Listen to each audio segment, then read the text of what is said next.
My name is Aubrey Collins. I'm 34 years old, and I live alone in a small apartment near Lake Union in Seattle. Every morning at 6:15, my alarm cuts through the silence, and I wake up to the low hum of traffic rolling across the I-5. My first ritual is coffee, always too strong, always in the same chipped blue mug. Before I go any further, if you're watching this, do me a favor. Hit like, subscribe, and share this video. Tell me where you're tuning in from, because what I'm about to share isn't just a story. It's the kind of truth that might change how you see family, loyalty, and betrayal. By day, I'm an accountant at a mid-sized logistics firm. It sounds stable, right?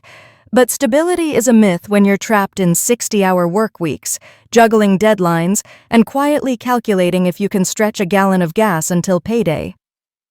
My coworkers assume I'm the steady one, the one who never falters, but they don't see me scouring coupon apps at midnight or hesitating in the produce aisle, choosing potatoes over berries because $5 extra matters.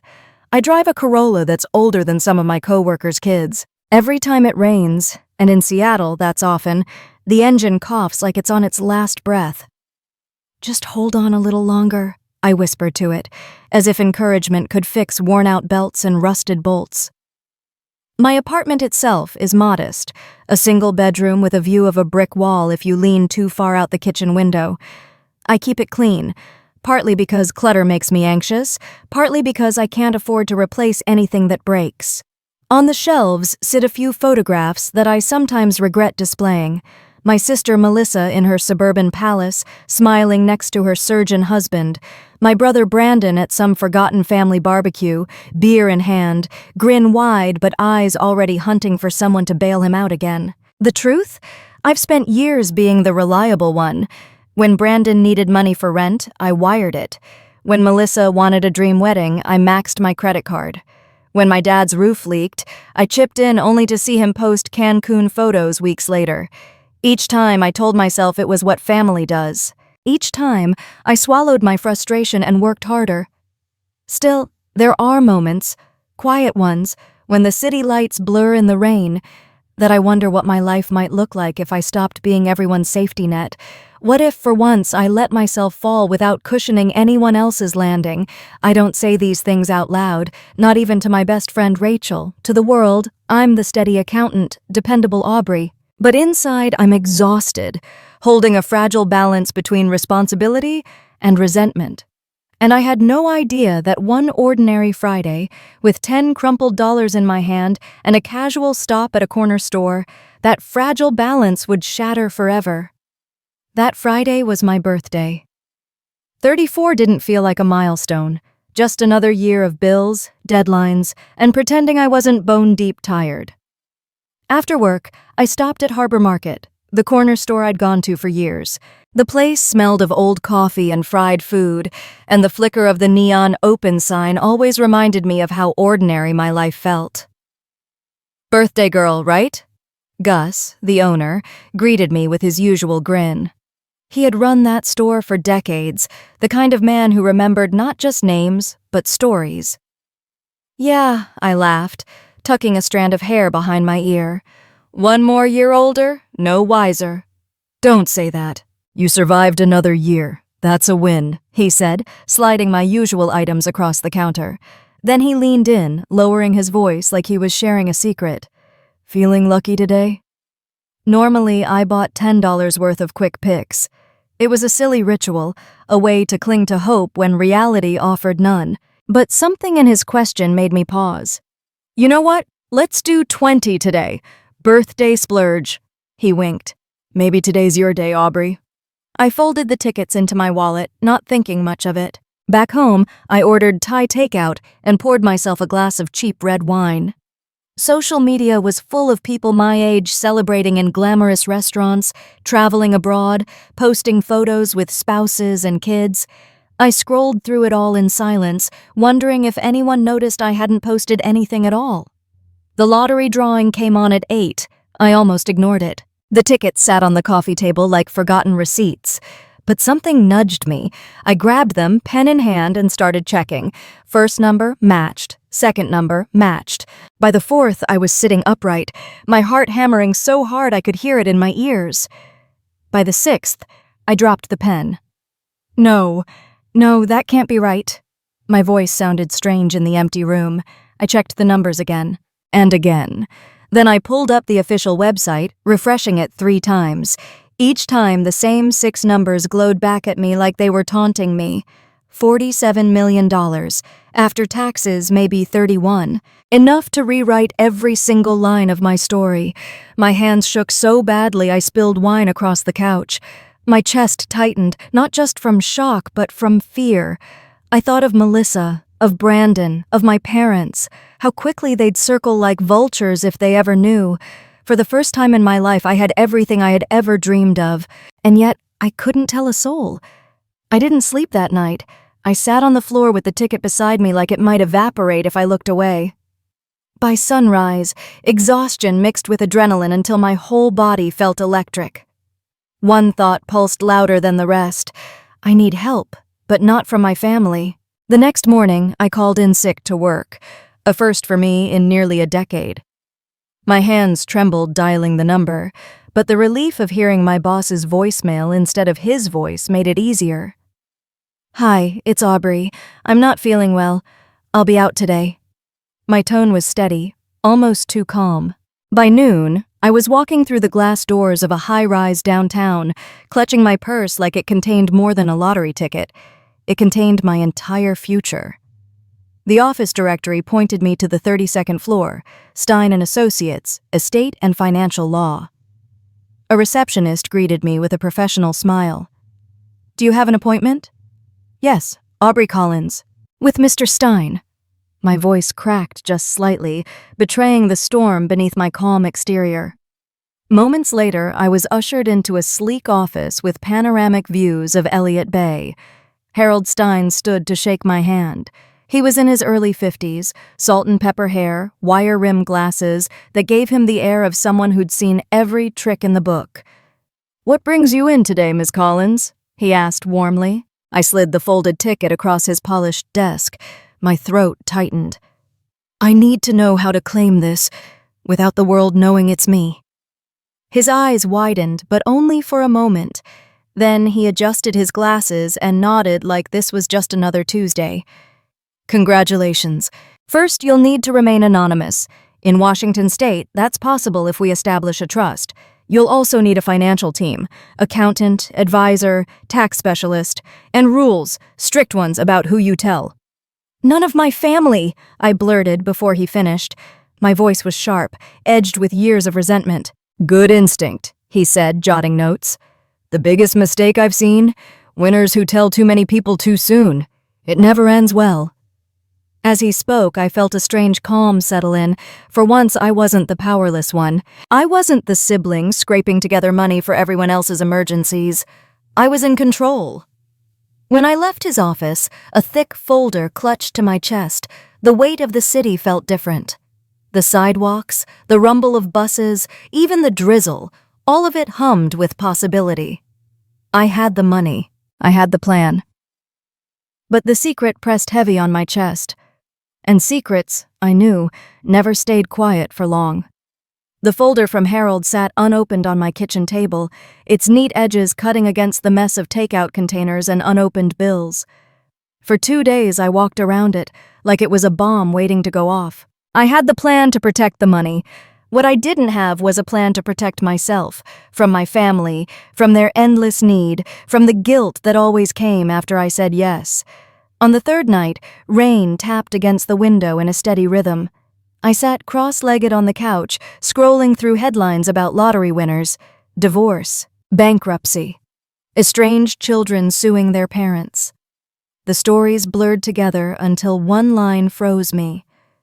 Money doesn't change people. It reveals them. That was when the idea crept in, sharp and undeniable. If I wanted to know who really cared about me, without the money, without the fantasy, then I needed to test them. Not with casual questions, but with something so serious it would strip away excuses. I whispered it into the empty room, just to hear it out loud. I'll tell them I'm sick. The words hung heavy in the air. It wasn't enough to say I lost a job. My family would shrug that off, but illness? Something life-threatening, urgent, with a price tag attached, that would corner them. The next day, I called Rachel. She'd been my best friend since college, the one who held my hair back when I got food poisoning senior year, the one who drove me home from bad dates without asking questions. If I couldn't test the idea with her, maybe it wasn't worth doing. "Hey, you busy?" I asked when she picked up. "Charting patient notes," she said. I could hear the hospital buzz behind her. "What's up?" "I've been thinking, what if I told my family I needed money for surgery, a heart condition, something serious, just to see who would actually step up?" Silence stretched.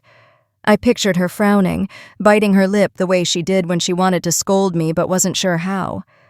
"Aubrey, that's manipulative," she finally said, "and dangerous. What if they find out you lied? Then they'll hate me. But if they won't help me when I'm dying, do they really love me now?" My voice cracked more than I wanted it to. Rachel sighed. "I get that you're scared they'll use you. But you're talking about inventing a death sentence. That's not a small lie." I leaned back against the couch, staring at the ceiling fan spinning slow circles. "It's the only way I'll know. They've taken from me for years, Rachel. I need to know if anyone would give without expecting a return." Another pause, then softer. "I know that look in your eye.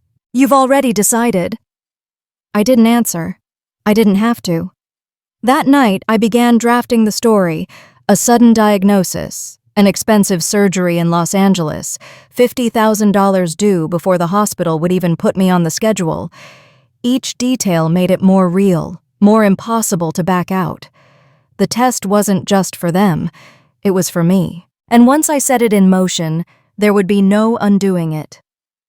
I didn't wait long before putting the plan into motion. The lie I'd built in my head, the sudden heart diagnosis, the urgent surgery in Los Angeles, the staggering price tag, had to feel fresh, or I'd lose my nerve. And if I was going to start anywhere, it had to be with my mother. It was a gray Saturday when I drove the 3 hours south to Portland. The windshield wipers beat a steady rhythm as I rehearsed the story in my head, every line sharpened like a blade. By the time I pulled into the neat suburban cul-de-sac where Mom lived with Richard, my stomach felt like a fist. She opened the door with her usual distracted warmth, her phone in hand, a half-finished mug of tea balanced precariously on the railing. "Aubrey, honey, you didn't tell me you were coming." "I know. I needed to see you in person," I said, forcing a tremor into my voice. That part wasn't hard. My nerves were genuine. Inside, the house smelled of cinnamon and new carpet. Everything gleamed. Richard's pride and joy, no doubt. Mom fussed with the throw pillows before finally sitting across from me. "So, what's going on? You look pale." Here it was, the point of no return. "I just found out I'm really sick." My throat tightened as the words left me. "It's my heart. The doctors say I need surgery soon, and it's not covered by insurance. They're asking for $50,000 up front just to schedule it." Her eyes widened, and for a moment I thought I saw the mother who once sat up with me all night when I had pneumonia at 12. But then her gaze flicked toward the hallway, where Richard's voice drifted from his office.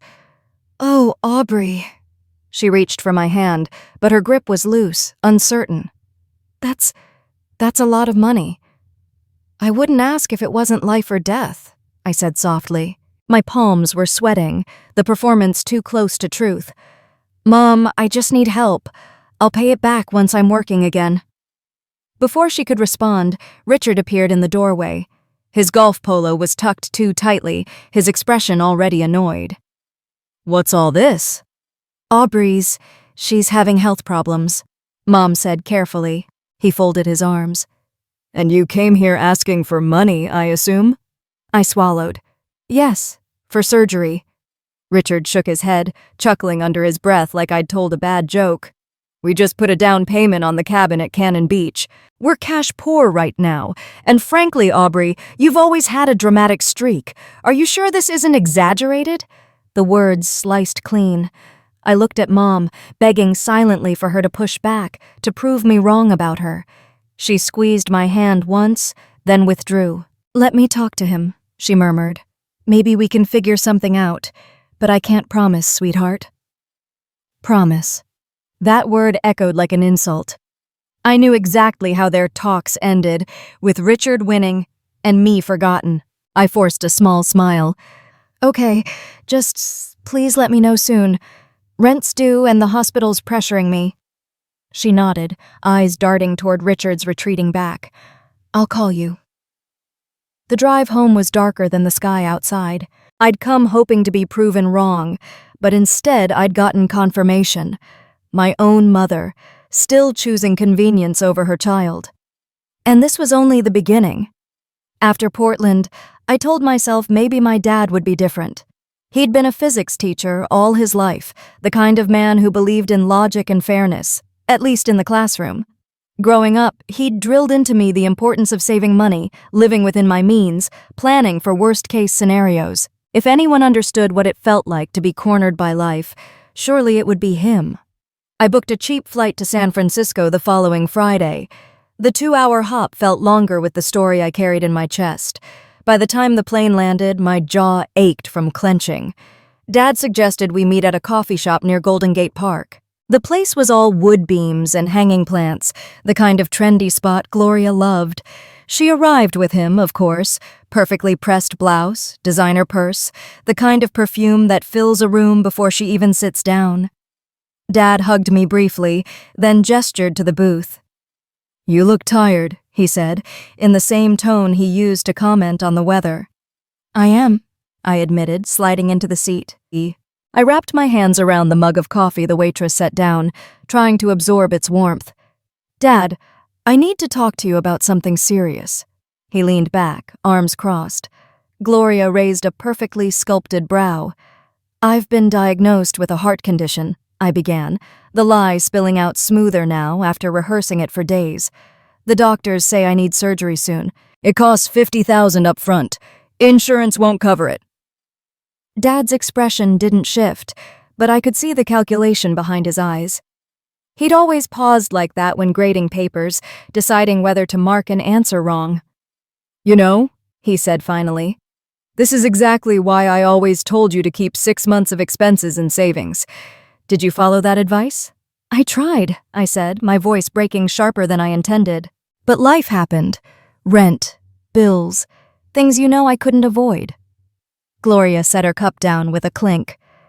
$50,000 is excessive. Are you sure you're not exaggerating? Maybe you should get a second opinion before asking people for money." I stared at her. "It's not a negotiation, it's my life." Dad sighed, the kind of heavy exhale that used to precede a lecture when I was 15. "Aubrey, you can't expect others to bail you out because you didn't plan. I would love to help you, but Gloria and I are focused on retirement. Dipping into those funds would be irresponsible." My chest tightened, but not because of the fake illness. "You're saying no." He reached across the table, patting my hand with that same patronizing gesture I'd seen him use with struggling students. "Sometimes hitting bottom is the only way to learn." Gloria nodded approvingly, like he'd just solved a difficult equation. I forced myself to nod, swallowing the burn in my throat. "I understand." The truth was, I didn't. Not then, not ever. The man who once told me the universe was full of infinite possibilities had reduced my life to a teaching moment. As I walked out into the San Francisco fog, the city lights blurred. My father hadn't just said no, he'd confirmed something I'd always feared. To him, I was still a problem to correct, not a daughter to save, and I wasn't finished testing. By the time I pulled into Portland again, the lie was second nature, but my heart still raced. After hearing my mother's evasions and my father's cold logic, I knew better than to expect compassion. Still, some small, stubborn part of me hoped my sister, the golden child who always had more, might surprise me. Melissa's house sat on a manicured street lined with maple trees. Her 2-story craftsman was picture-perfect, the kind of place people slowed down to admire. My Corolla looked like an intruder in the polished driveway, parked beside her gleaming Audi. She opened the door in yoga pants and a cashmere sweater, her hair pulled into a glossy ponytail. "Aubrey, this is a surprise. Come in. The kids are at swim practice, so it's just us." Inside, everything gleamed. stainless steel appliances, marble counters, curated family portraits on every wall. I sank into one of the upholstered bar stools while she tapped at a gleaming espresso machine. "So," she said brightly, handing me a latte in a cup worth more than my entire mug collection. "What's going on? You look serious." I took a deep breath. "I'm sick, Mel. It's my heart. I need surgery in Los Angeles, and the hospital wants $50,000 before they'll even schedule it." Her eyes widened, and she gasped the way people do in movies. For a moment, I almost believed she cared. She reached across the counter, squeezing my hand. "Oh my God, Aubrey, that's awful." Relief flickered through me, fragile and short-lived. Then her hand slipped away, and her tone shifted. "But 50,000? That's a lot. And Andrew just bought the new car. Plus, we're remodeling the master bathroom. The timing is, well, it's terrible." My chest tightened. "Melissa, I'm not asking for luxury. I'm asking to stay alive." She stood, pacing to the fridge and back. "I'll have to talk to Andrew. You know how strict he is about budgets. Maybe we could cover part of it, or you could move in here for a while. That would save you rent money." I stared at her, heat rising in my face. "You're offering me your guest room while you put tens of thousands into tile and fixtures?" Her cheeks flushed, but she didn't back down. "Don't make me feel guilty, Aubrey. We have kids. We can't just throw money around. You should have planned better." The words stung, sharper because they came from someone who had never once worried about rent or late fees. "I helped you, remember? Your wedding, $2,000 on my credit card. You promised you'd pay me back." Melissa's lips pressed into a thin line. "That was different. Different. Always different when it was me giving and them taking." I left with a polite hug, the kind we used at holidays when people were watching. Her perfume lingered on my coat like smoke, cloying and suffocating. 2 days later, the consequences hit. My landlord called. "Ms. Collins, your sister phoned us. She suggested you might be struggling financially and unable to cover rent." The floor seemed to tilt under me. Melissa hadn't just refused to help. She'd sabotaged me, planting seeds of doubt where I least needed them. That night, lying awake in my small apartment, anger replaced the hollow ache.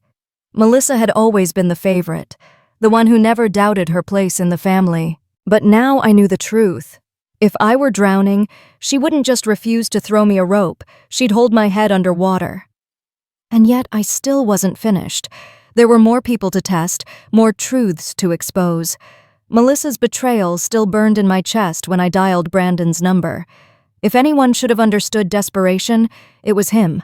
He was 2 years older than me, brilliant when he wanted to be, but forever tripping over his own chaos, lost jobs, failed relationships, and a revolving door of half-baked business ventures. He picked up on the third ring, his voice groggy. "Aubrey, what's up?" I pictured him sprawled on some couch, blinds drawn, maybe a beer can still on the table from last night. "I wouldn't call if it wasn't serious," I said, my throat dry. "Bran, I'm sick. It's my heart. I need surgery, 50 grand up front, or they won't even schedule me." There was a pause, a long one, then a low whistle. "Damn, that's rough. I was hoping maybe you could help, even just part of it." He laughed, short and sharp. "Sis, I can't even cover my car payment this month. You know I'm tapped out. Besides, you're always the one with her life together. I figured you'd be bailing me out again, not the other way around." The words stung, though I'd braced for them.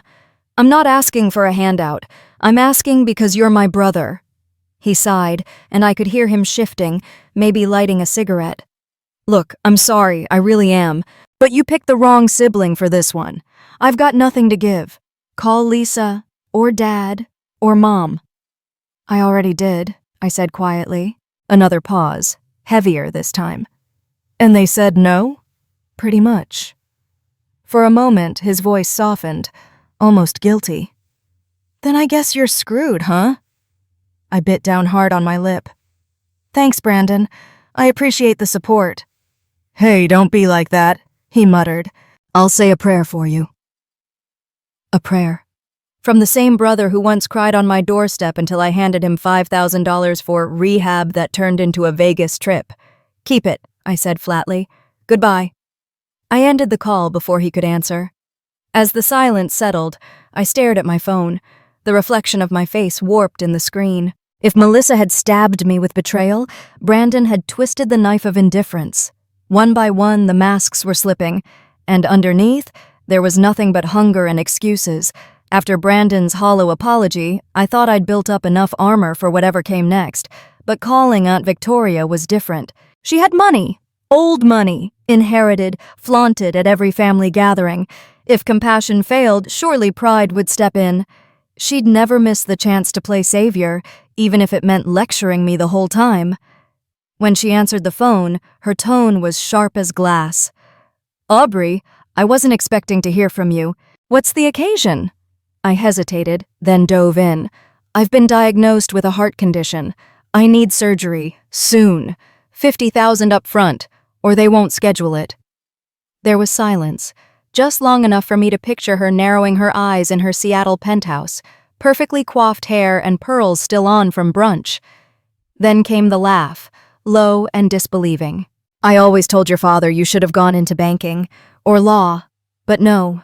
You insisted on chasing stability and scraps. And now you want me to fix it?" "I'm not asking you to fix my life," I said, gripping the phone tighter. "I'm asking for help, just this once." "I donate more than that to charities every year," she said coolly. "But the difference is, charities show gratitude. Families, well, they often squander. I won't fund bad decisions." Her words landed like a verdict. I swallowed hard, keeping my voice steady. "So that's a no?" "That's a lesson," she replied. "Learn it well." Then the line went dead. I stared at my reflection in the black screen. Lesson. The word echoed like my father's lectures, only colder. Before I could let the bitterness settle, my phone buzzed again. This time Ethan, her son. He rarely called unless he needed something, and I already knew what was coming. "Hey, Aubrey," he said too casually. "Mom mentioned you're in some kind of trouble?" "Health trouble," I said flatly. "I need surgery. $50,000. She wasn't interested." Ethan clucked his tongue. "Figures. But hey, maybe I can help. I've got a payout coming soon once this deal clears. You spot me 10 grand now, I'll flip it and double it for you. Then I'll have enough to cover your surgery and more." I closed my eyes, rage and disbelief colliding in my chest. "You're asking me for money while I'm supposedly dying?" He laughed, unbothered. "It's an investment opportunity. Win-win." For a moment, I almost screamed. Instead, I whispered, "Goodbye, Ethan," and hung up. The apartment was so quiet after, the hum of the refrigerator louder than my breathing. Victoria had dismissed me with disdain. Ethan had tried to profit off my supposed illness. I thought I couldn't be shocked anymore, but I was wrong. Their rejection wasn't just indifference. It was opportunism, raw and merciless.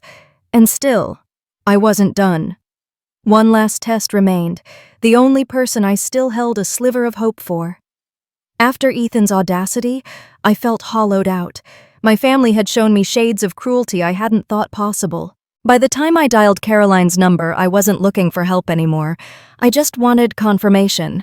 I braced myself for another excuse. Another door slammed shut. She picked up on the second ring. "Aubrey? Honey, are you okay? Your mom mentioned something, but she was vague. What's going on?"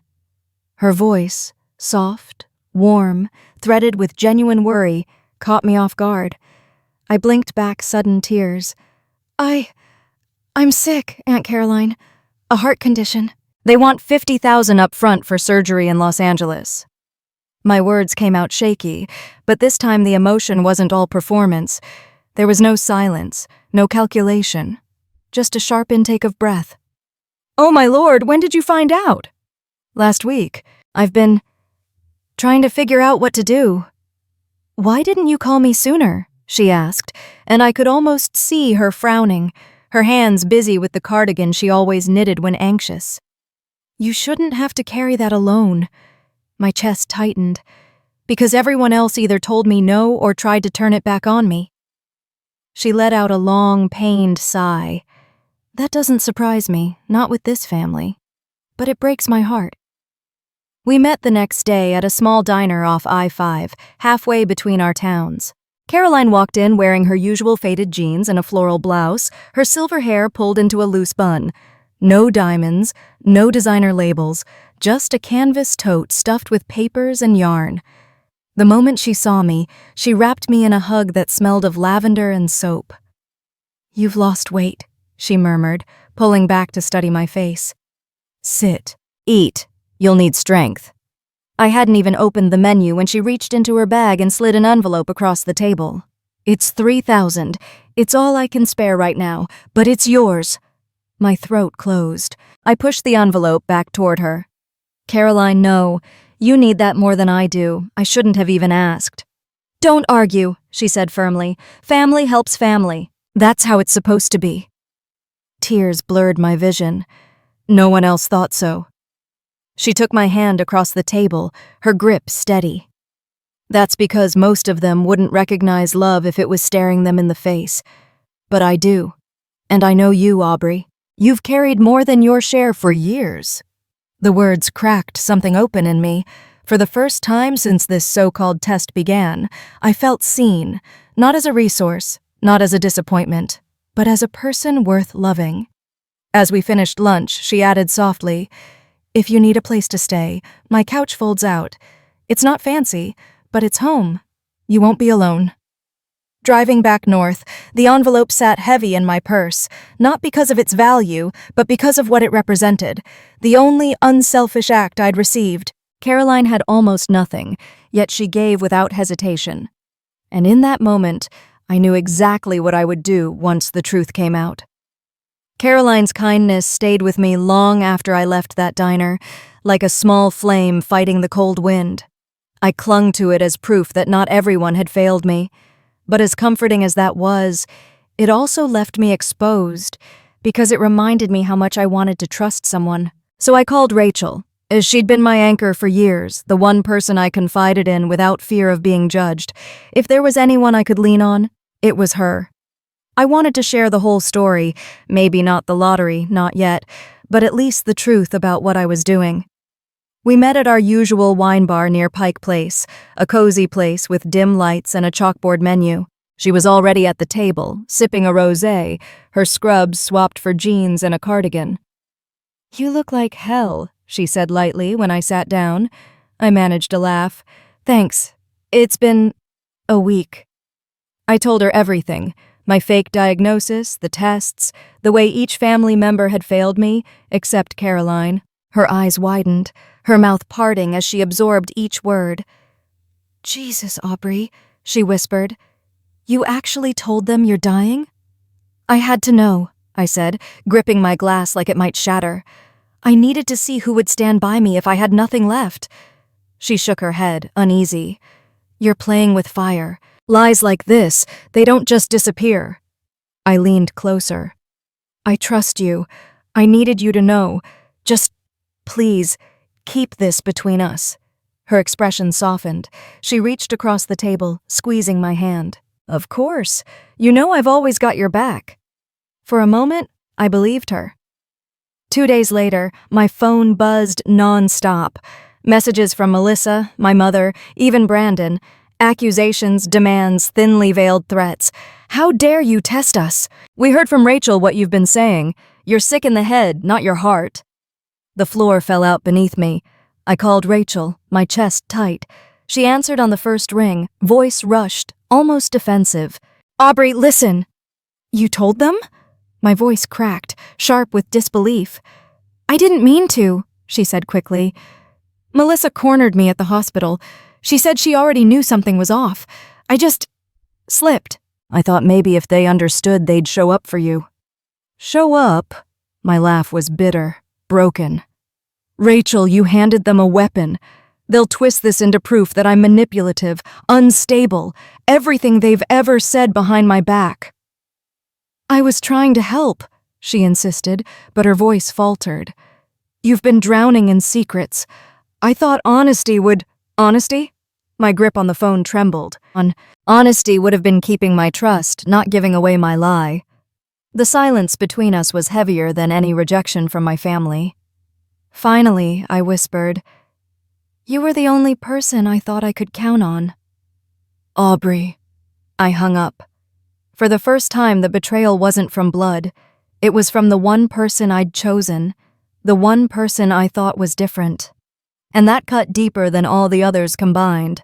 When Rachel betrayed me, something inside snapped, not just the fragile trust I had in her, but the fear that had kept me quiet. For weeks, I had let my family's cruelty happen in whispers, behind closed doors. But if the truth was already leaking through cracks, I wasn't going to wait for them to twist it further.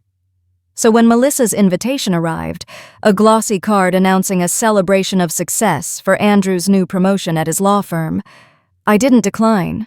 I knew they expected me to stay away, tail between my legs after being exposed. Instead, I decided it would be the stage for my reckoning. The night of the party, I stood in front of Melissa's mansion, clutching a small velvet box in one hand. Inside wasn't jewelry or a gift card.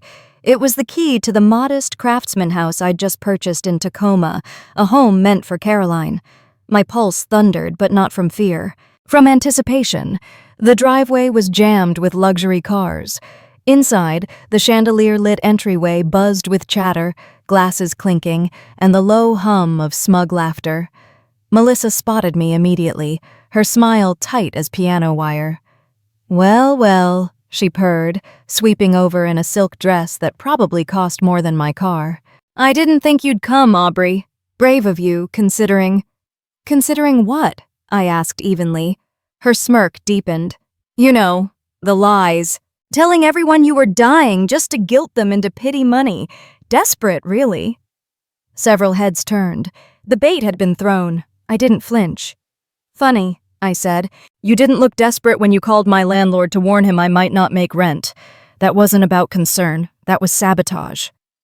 Her smile faltered, but before she could respond, Mom appeared at her side, clutching a champagne flute. "Aubrey, this isn't the time. Let's not make a scene." "Isn't that what you've all been doing behind my back?" I said, louder now. The room quieted, conversation stalling. "Talking about me like I'm some unstable burden? Maybe tonight is the perfect time." Dad's voice cut in, sharp and weary. "Aubrey, enough. You embarrassed yourself with this stunt. Admit it and let's move on." I turned slowly to face him. "You mean the stunt where I asked my family for help and got lectures, excuses, or silence? That one?" Gloria's laugh tinkled from the corner. "Oh, please. You were testing everyone, manipulating. That's not how families work." I felt heat rising in my chest, but I forced my voice steady. "You're right. That's not how family should work. Family should help without keeping score, without twisting it back on the person in need. Caroline understood that." At her name, heads turned. My aunt shifted uncomfortably near the back, clutching her worn leather purse. I raised the velvet box high enough for everyone to see. When I told Caroline my story, she didn't hesitate. She gave me what little she had, no questions asked. And because of that, she's the only one who deserves to know the truth. Gasps rippled through the crowd. Melissa's eyes narrowed. "Truth? What truth?" I opened the box and held up the silver house key. 3 months ago, I won the lottery. $47 million. After taxes, $28 million landed in my account. And I told none of you, not because I didn't want to share, but because I needed to know who saw me as more than a wallet. Caroline passed that test. The rest of you failed. The silence was electric, broken only by the clink of someone's dropped glass. Mom's face drained of color. You've been lying this whole time?" "Lying?" I shot back. "Or revealing? Because what I saw was the truth. Brandon, who didn't even bother to call me back. Dad, who turned my fake illness into a lecture about responsibility. Melissa, who sabotaged me behind my back while sipping lattes in her marble kitchen. And Victoria, don't think I didn't hear what you said, that I was unworthy of even charity. Every one of you exposed yourselves." Melissa's voice rose, shrill. "You set us up. That's cruel, Aubrey. twisting us into villains for your little morality play." "Twisting?" I laughed bitterly. "You didn't need my help twisting. You showed me exactly who you are the second there wasn't anything in it for you. You could have said no kindly, offered comfort, called to check on me later. Instead, you spread gossip, mocked me, tried to exploit me." Rachel's voice cut through the noise. She had slipped in unnoticed, standing now near the bar. "Aubrey, stop. This isn't you." The betrayal burned fresh. "No, Rachel, this is me, the me you exposed when you broke my trust. Did you think telling Melissa would somehow make things better? You just gave her another knife to stab me with." Rachel's eyes glistened, but she didn't deny it. The silence that followed was thicker than concrete. I turned back to the crowd, voice low but carrying. "Caroline gets this key. A house near me, paid for in full, so she can finally rest without wondering how to afford her medicine. And the rest of you? You get exactly what you gave me? Nothing." The eruption was immediate. Melissa lunged forward, face twisted in rage. "You selfish! How dare you humiliate us like this in our own home?" Andrew pulled her back, hissing something under his breath. Dad muttered about disgrace, Mom about family reputation. Victoria stood stiff as a statue, Ethan sulking by her side like a dog denied scraps. But Caroline's eyes filled with tears. "Aubrey, sweetheart," she whispered, stepping forward. "You didn't have to." "Yes," I said firmly, pressing the key into her palm. "I did, because you're the only one who remembered what family means." The room fractured then, half murmuring, half glaring, all unsettled. I didn't wait for more. I turned on my heel, shoulders squared, and walked out into the cool night air. The stars above felt brighter than the chandelier behind me. For the first time, I wasn't afraid of what they thought or how they'd spin it. I had unmasked them in front of each other, and there was no going back. And strangely, that felt like freedom. The night air clung to my skin as I walked away from Melissa's glowing house, heels crunching against the driveway gravel. Behind me, their raised voices bled into the darkness, accusations, excuses, the sound of a family unraveling. I didn't turn back. For once, their noise wasn't my burden to carry. In the days that followed, silence stretched where their demands used to be. No calls, no texts, at least not from them. Instead, messages trickled in from neighbors and distant cousins. "What happened at the party? Did you really win the lottery? Is it true Melissa tried to ruin your rental?" Word spread faster than wildfire. I didn't have to expose them publicly. Their own vanity made sure the story got out. It didn't take long for the consequences to begin. Melissa called first, her voice dripping with sugar that couldn't mask the steel underneath. "Aubrey, we need to talk. You embarrassed us in front of everyone, but if you're really serious about this lottery win, we can work something out. Maybe an investment in Andrew's firm." I cut her off. "The only thing I'm investing in is a lock strong enough to keep you out of my life." And I hung up before she could protest. Next came Mom. She didn't even say hello, just launched into a plea. "Aubrey, you've made your point, but think of what this is doing to the family's reputation. People are talking. If you'd just help with the mortgage on the lake house." I laughed bitterly. "The only thing sinking is your pride, Mom. Maybe it's time you learned how it feels to live without a safety net." Even Dad tried, his voice tight with forced calm. "Aubrey, you're letting money poison you. Family comes before grudges." "No, Dad," I said quietly, shaking as I held the phone. "Family comes before vacations, before bathroom remodels, before dismissing your daughter's cries for help. Don't confuse your neglect with my justice." He hung up on me, but karma didn't need my help. Within weeks, Melissa's polished life started to fray.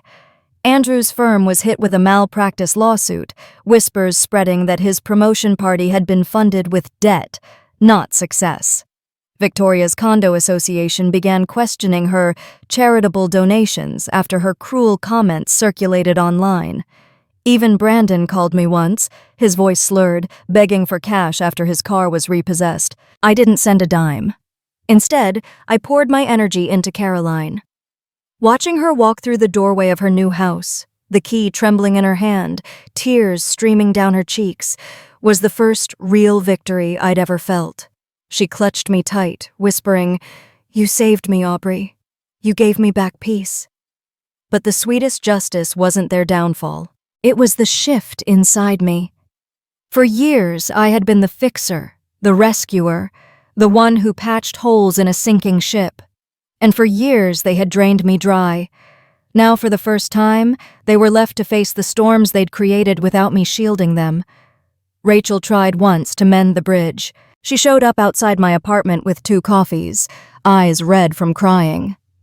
"I'm sorry, Aubrey. I never meant for things to spiral like this. I thought telling the truth would free you." I met her gaze, my voice steady but not cruel. "The truth isn't what you told them. The truth is trust, and you broke it." Her eyes filled again, but she didn't argue. She just set the coffee down and walked away. I let her. One evening, as Caroline and I sat on her porch watching the sun dip over Tacoma's quiet streets, she patted my hand. "You did what they never expected, sweetheart. You stopped letting them take without giving. That's justice enough." I thought of Melissa's fury, Dad's lectures, Mom's pleas, Rachel's tears. Maybe none of them would ever admit their wrongs. Maybe they'd spin me into the villain in their version of the story. But for once, I didn't care. Justice wasn't about their apologies. It was about reclaiming the life they thought they owned. As the first stars blinked awake overhead, I realized something that settled deeper than revenge. I didn't need their love, their approval, or even their forgiveness. I had my freedom, and that was worth more than all the millions in the world. The weeks after the party felt like stepping out of a storm into clean, crisp air. For so long, I had braced myself against the weight of my family's expectations and cruelty. Now, for the first time, I could breathe without their shadows pressing down. But consequences have a way of echoing. Melissa and Andrew's lawsuit hit the local paper, tucked in the corner of the business section. "High-profile attorney accused of misconduct," the headline read. I clipped it and tucked it away, not out of spite, but as proof the universe sometimes handled its own justice. Mom left me a voicemail one morning, her voice brittle. "Aubrey, people don't look at us the same anymore. Do you feel satisfied? You've ruined the family name." I deleted it, because what she didn't understand was that their name was never mine to ruin. They'd done that themselves. One afternoon, Brandon showed up outside Caroline's new house while I was helping her unpack. His once pristine truck was gone, replaced by an old sedan that rattled like it might fall apart. He leaned against the porch railing, arms crossed, trying to look casual. "Hey, sis," he said, voice low. "Maybe we could talk.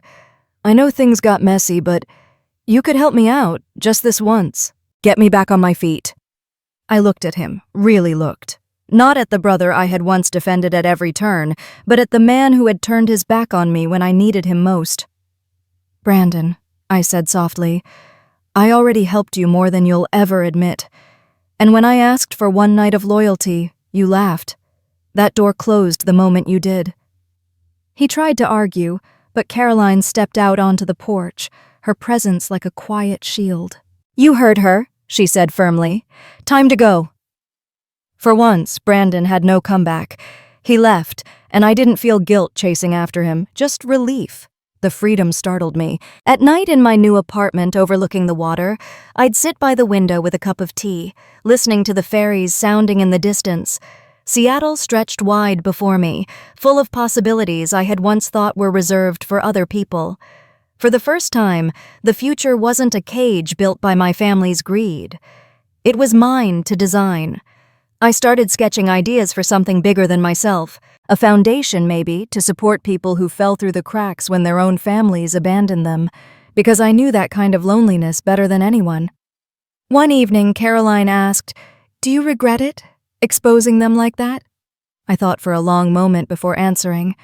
"No, because now, when I wake up, I don't carry their weight anymore. I don't need their approval. I don't even need their love. I'm free." She smiled, her eyes shining. "Then that's the real win, sweetheart." As the sun dipped into the sound, painting the sky in gold and rose, I felt something I hadn't in years: peace. Life after liberation didn't come with fireworks. It came in quiet, steady moments that built a new foundation beneath my feet. The first morning I woke in my own apartment without a single message from my family, I expected panic. Instead, I felt light, like my chest had been carrying stones for years, and someone finally lifted them. I started spending more time with Caroline. We walked through the farmer's market in Tacoma on Saturdays, laughing over fresh flowers and kettle corn. She seemed 10 years younger in her new home, her shoulders finally relaxed.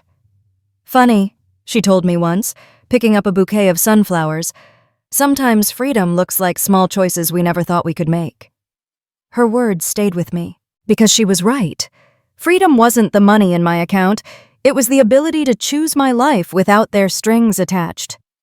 I poured myself into planning the foundation I had sketched out on napkins late at night. I called it Harbor's Light, a nonprofit to provide emergency aid for people abandoned by their families in times of crisis. When I sat with the first group of volunteers in a rented community center, I felt the rush of purpose. Their faces lit up as I explained, "This is for the kid who's told they're too much trouble, for the parent left behind when everyone else walks away, for the person who, like me, finds out blood ties don't always mean love." There were setbacks, legal paperwork, board approvals, skeptics who muttered that I was just chasing attention. But I kept going, one step at a time, and for once, every step was mine.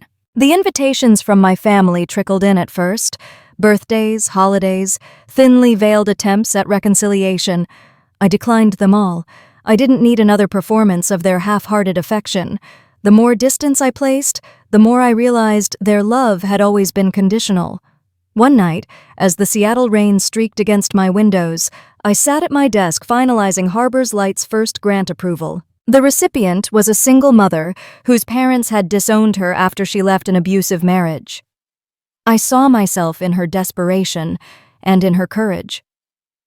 I signed the papers with steady hands. Caroline dropped by the next day with homemade lemon bars. She looked over my shoulder at the documents, pride warming her expression. "You're building something bigger than them, Aubrey, something they can never touch." I hugged her, grateful. I used to think I needed their approval to matter. Now, I just need to use what I have to make sure no one else feels as alone as I did. The freedom wasn't loud, but it was profound. It was Saturday mornings with no guilt, friendships rebuilt on honesty instead of convenience, and the knowledge that the life I was living was truly my own. For years, I thought surviving meant clinging to them, but surviving, I learned, was letting go. Looking back, I see my story not as one of revenge, but of revelation. I learned that family isn't defined by bloodlines or last names, it's defined by actions, by love given freely without expectation. I learned that betrayal, as painful as it is, can be a compass pointing you toward the people who truly care. Most importantly, I learned that self-worth isn't something others hand to you. It's something you claim when you decide you deserve more than scraps of affection. I don't regret exposing them. Their downfall was never my goal. My freedom was. And freedom came when I realized I didn't need their money, their validation, or even their apologies. I only needed myself, and the courage to build a life I could be proud of. If you've ever felt abandoned, belittled, or betrayed, I want you to hear me. You are more than the labels your family, or anyone, throws at you. You are allowed to choose your peace. You are allowed to walk away. And if my story resonated with you, I'd love for you to hit like, subscribe, share, and leave a comment below. Tell me your story. Because none of us have to face this journey alone.